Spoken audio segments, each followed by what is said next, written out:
ایک ایسے شخص کی سچی آپ بیتی جو پیدائش سے اب تک اولیاء جنات کی سرپرستی میں ہے، اس کے دن رات جنات کے ساتھ گزر رہے ہیں۔ قارئین کے اصرار پر سچے حیرت انگیز دلچسپ انکشافات قسط وار یوٹیوب چینل حدود میسیج پر شائع ہو رہے ہیں، لیکن اس پر اسرار دنیا کو سمجھنے کے لیے بڑا حوصلہ اور حلم چاہیے۔ جن دوستوں نے ابھی تک ہمارے یوٹیوب چینل حدود میسیج کو سبسکرائب نہیں کیا، وہ جلدی سے سبسکرائب کر لیں اور بیل آئیکن کو دبا دیں تاکہ مزید اچھی ویڈیوز آپ تک پہنچتی رہے۔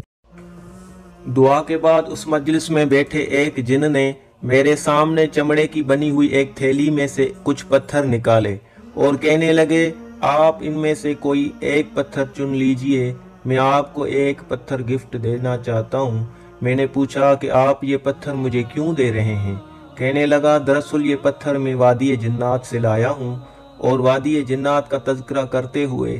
میری طرف غور سے دیکھا اور کہا، یہ وادی جنات دراصل ہمالیہ کے کنارے میں ایک ایسی جگہ ہے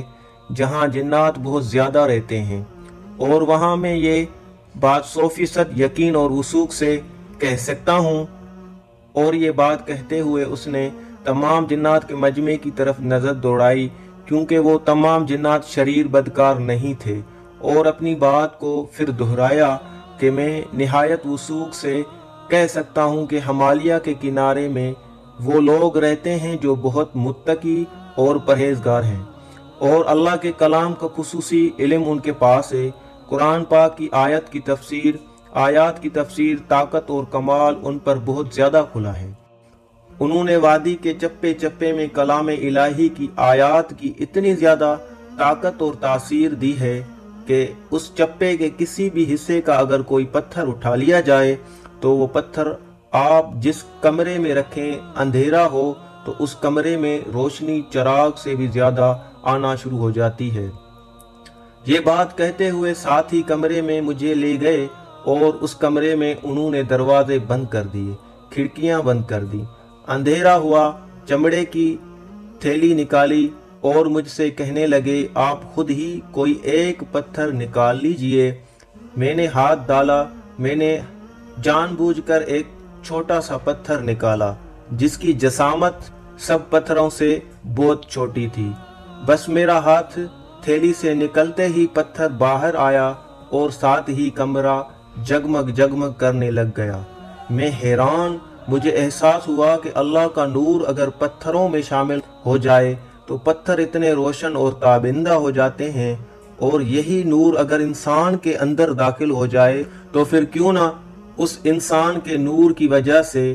وہ شریر جنات اس نورانی اور روحانی دیوار سے دور بیٹھیں۔ فرشتوں کی حفاظت اور حصار کا پورا انتظام تھا۔ مجھ سے کہنے لگے، اس میں سے ایک پتھر آپ ضرور لیجئے۔ میں نے وہی چھوٹا پتھر اپنے پاس رکھ لیا۔ اس کا اصرار تھا کہ نہیں، آپ بڑا پتھر لیں،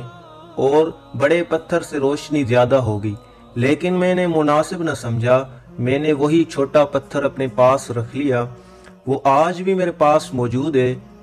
عجب روشنی، عجب نور، ہاں اتنا میں نے کیا ہے کہ جو ذکر تسبیحات اور معمولات کرتا ہوں اس کی ایک پھونک اس پتھر پہ مار دیتا ہوں، اور جس دن میں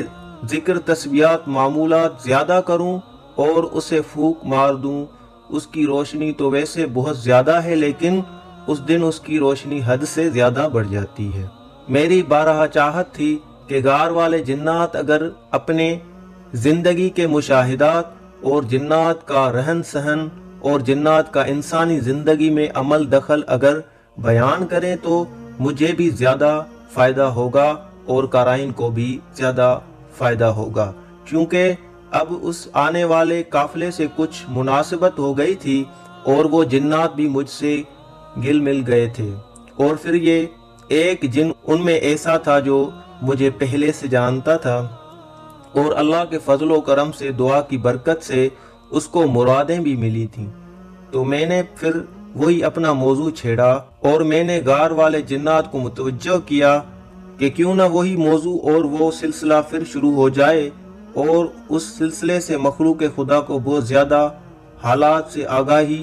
ہوئی۔ میں نے پھر سوال کیا، اور اس سوال میں اس قافلے میں آنے والے بہت سے جنات اور بھی متوجہ تھے،